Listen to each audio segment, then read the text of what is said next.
I haven't eaten for 3 days since Daddy died. Help me! My daughter suddenly came to visit. She was emaciated, wearing tattered clothes. What on earth was going on? I couldn't make sense of it, but due to certain circumstances, I decided to ignore her.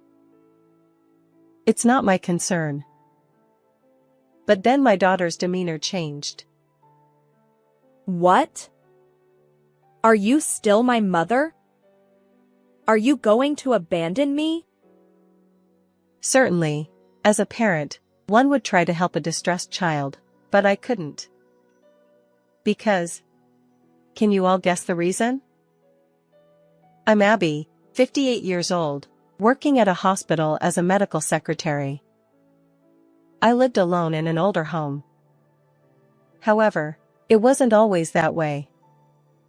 18 years ago, I was married and lived with my family of 4. My husband, Cyrus, 3 years older than me, was a kind man. His stepdaughter, Ashley, had just turned 3. We met through mutual acquaintances, but Cyrus's wife had recently passed away, leaving young Ashley behind. My mother helps with raising Ashley, but she's getting older, and I worry about her. Plus, it's heartbreaking for Ashley to grow up without a mother's love. You're very kind. I was drawn to Cyrus's kindness and gentle nature when it came to Ashley and his mother. At the age of 40, I enjoyed living alone and thought I didn't need to remarry. However, I decided to marry Cyrus because I wanted to share my life with him. My live-in mother-in-law was 63 at the time. Although she seemed kind during our first meeting. Nice to meet you. I'm Cyrus's mother. I'm Abby. Pleased to meet you.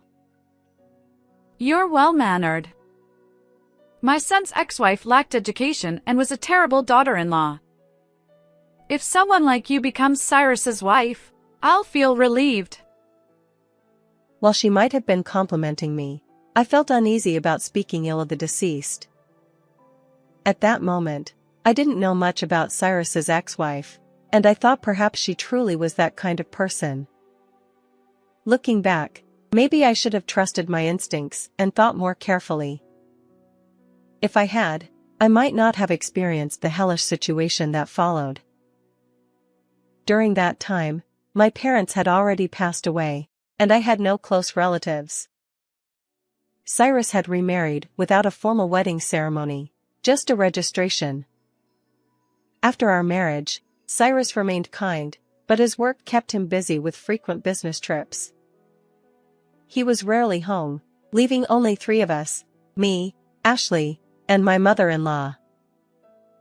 I had hoped to be a good mother to Ashley, but my mother-in-law insisted on raising Ashley herself. She kept Ashley close, leaving me with little opportunity to nurture her. My attempts to teach Ashley right from wrong were met with fierce resistance. Ashley, a spirited child, would jump from high places or throw away toys she didn't like. One day, I cautioned Ashley about her behavior. Ashley, it's dangerous. And remember to take care of your toys, I said. Ashley responded dramatically. Grandma, Mom scolded me. Help. Ashley, unaccustomed to reprimands, clung to my mother-in-law for support. In response, my mother-in-law glared at me with an intensity that left me speechless. Raise her without scolding. Praise her instead. My mother-in-law snapped. After all, you're just a bloodless stranger. I felt torn. I didn't want to burden Cyrus, who was already busy with work, but I worried about Ashley's well-being. When I gently discussed it with Cyrus, his expression changed. His eyes widened, and his lips trembled as if he feared something. Sorry. My mother gets emotional about Ashley. Cyrus confessed. I'll try to talk to her. Please don't worry too much, Abby. But it's not about me. It's Ashley I'm concerned about, I replied. Cyrus didn't say more, but it seemed he had spoken to his mother.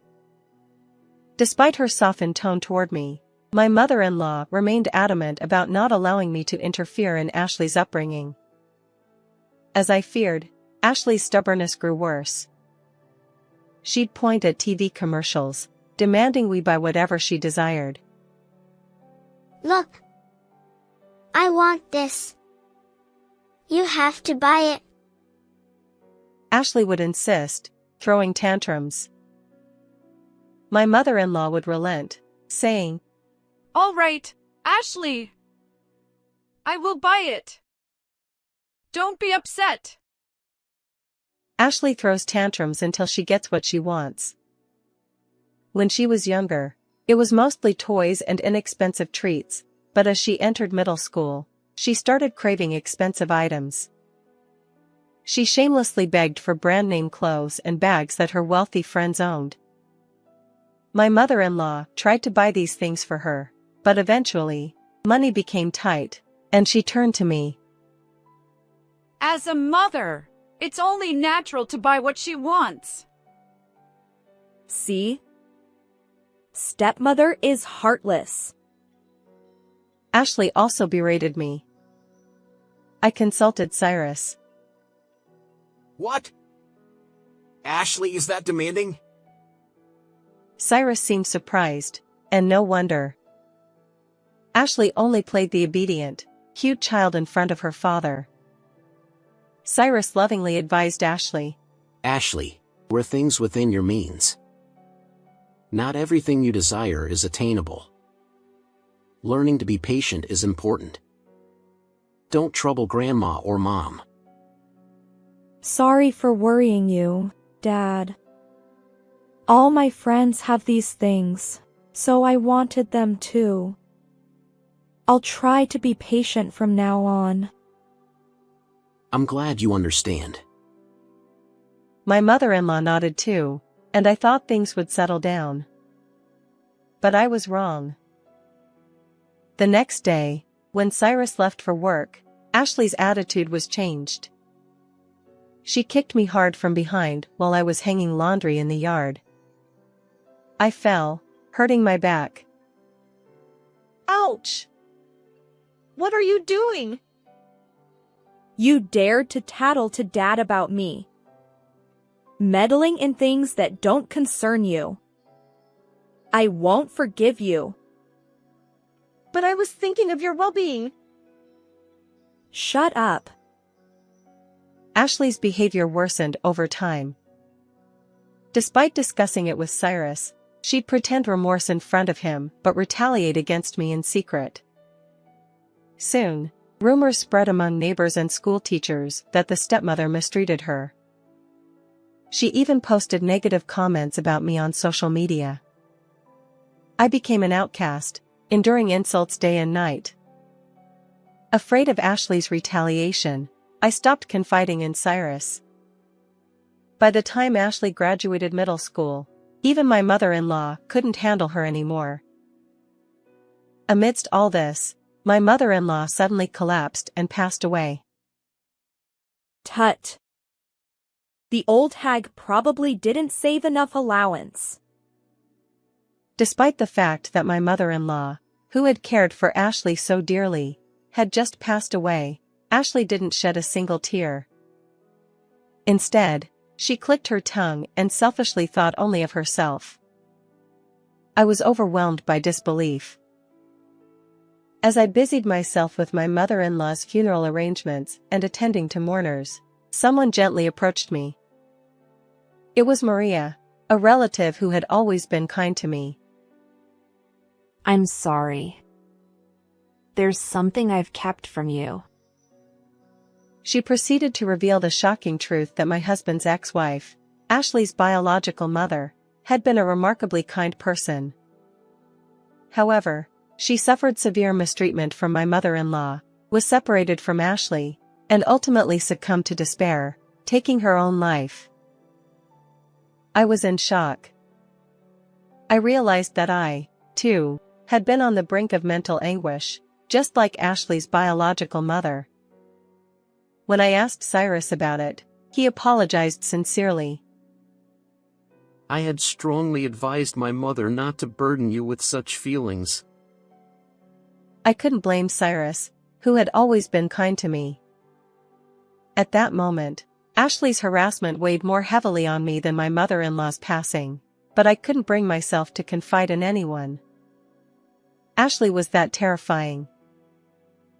I considered facing Ashley once more, but by then, it was too late.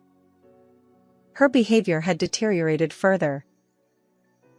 As middle school graduation approached, she skipped classes, roamed around with heavy makeup, and pilfered money from my wallet.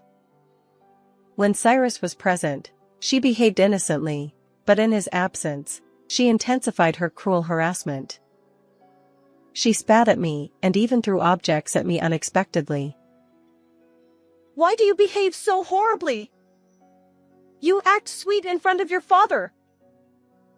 Humph. Dad's wealthy, you know. All the assets will be mine. You're in the way. Get out of this house. I don't need money. I just wanted to be your mother. Shut up. Ashley seemed impervious to my words. She grabbed my hair, dragged me, and kicked me from behind. My body was covered in bruises. Her harassment escalated, and during Cyrus's extended business trip, I was finally forced out of the house by Ashley, who left me with nothing but the clothes on my back. It was a bitterly cold day, snowflakes drifting down. The neighbors viewed me as a wicked stepmother, and I couldn't seek help. Standing numbly outside the locked front door, shivering in thin clothing, I was startled when Cyrus returned from his trip earlier than expected. Abby? What are you doing out here? Taken aback by my appearance, Cyrus removed his coat and draped it over me. Tearfully, I explained everything. Though he listened sternly, his response surprised me. Leave. Get out of this house right now. Disappointed, I left Cyrus and the house behind. Fast forward 5 years. Although I had severed ties with Cyrus's relatives, I continued to maintain contact with Maria. She called me to apologize. Apparently, Ashley had threatened her, insisting that if she didn't reveal my address, there would be consequences. Why would Ashley suddenly need anything from me now? Soon after, the intercom buzzed, and the camera revealed a haggard-looking Ashley. Reluctantly, I opened the door. There stood Ashley, emaciated and wearing tattered clothes. I haven't eaten for 3 days since Daddy died. Help me! What on earth is going on? I was baffled but stood my ground. I have no obligation to you. Ashley's demeanor shifted dramatically. What? Are you still my mother? Will you abandon your daughter? While it's natural for a parent to want to help a troubled child, I had no such obligation. After all, I had suffered immensely at Ashley's hands. You're a stranger. If you persist, I'll involve the police. I shut the door and locked it. Remember this. I'll make you regret it. From beyond the door, Ashley's angry shouts echoed. Soon after, the harassment began, graffiti on the walls, garbage in the mailbox, all orchestrated by Ashley. I had evidence, and I wouldn't tolerate it any longer. I had prepared for Ashley's visit. I called her. Hey, it's me. Can you come over? I need to discuss something. Finally willing to help, Mom. I'll be right there. Make sure you have a substantial amount of money ready. Otherwise, things won't end well. Ashley arrived, jubilant. Hand over the money quickly. And don't try to deceive me with pocket change. I won't give you any money. What? You? As Ashley raised her fist in anger, a booming male voice came from the back room. I'm dead? News to me. Ashley stepped back, eyes wide, shocked to see Cyrus. In reality, when I left the house, Cyrus had warned me. Abby's safety is at risk. Living with Ashley is impossible. Let's pretend we're divorced, and you should leave for now. Subsequently, Cyrus bought another home for me. His frequent business trips allowed him to shuttle between Ashley and me. So when Ashley claimed Cyrus was dead, I immediately saw through her lie. How dare you deceive me? I believe it was you who told the lie. I know everything. In fact, I had heard about Ashley's situation from Cyrus. 6 months ago, Ashley had married someone she met on a dating app. However, her reckless spending and mounting debts led to a divorce, and she was kicked out. Cyrus had stepped in to cover her debts. You're an adult. You need to stand on your own from now on. But Ashley's lifestyle remained unchanged. She accumulated more debt, and desperate for money, she ended up at my doorstep. If you're not divorced, then you're still my mother. Give me money for your daughter. I was exasperated by Ashley's audacity. You and I never had an adoption arrangement. We're not parent and child. I'll report your harassment. What? I haven't done anything like that. You intend to accuse me without evidence? I showed her the surveillance camera footage. As soon as Ashley left after hurling insults, I suspected she might try something, so I installed cameras. The footage clearly captured Ashley harassing in front of my house. Ashley! What are you doing? Humph. I don't want to hear it from a man who abandons his daughter. Ashley finally revealed her true self even in front of Cyrus. This conversation is also recorded, serving as evidence. Cornered, Ashley turned pale. She desperately apologized and begged for forgiveness. Please don't involve the police. Let it go. I just wanted some pocket money. I sternly replied. I won't forgive you. I'll never forget the harm you've caused me. Besides, forgiving you here won't benefit you. Pay for your sins. No. Cyrus and I stared coldly at the crumbling Ashley. Subsequently, Ashley was arrested and found guilty. Even after her release from prison, her actions remained infamous, and no one was willing to help her. With debts looming, she faced a miserable life. We sold my mother-in-law's house, and Cyrus and I moved to a rural home where Ashley wouldn't find us. Her phone number was blocked, ensuring we'd never meet again. I now enjoy peaceful days with kind-hearted Cyrus. How was this story? Please subscribe to the channel. See you in the next video.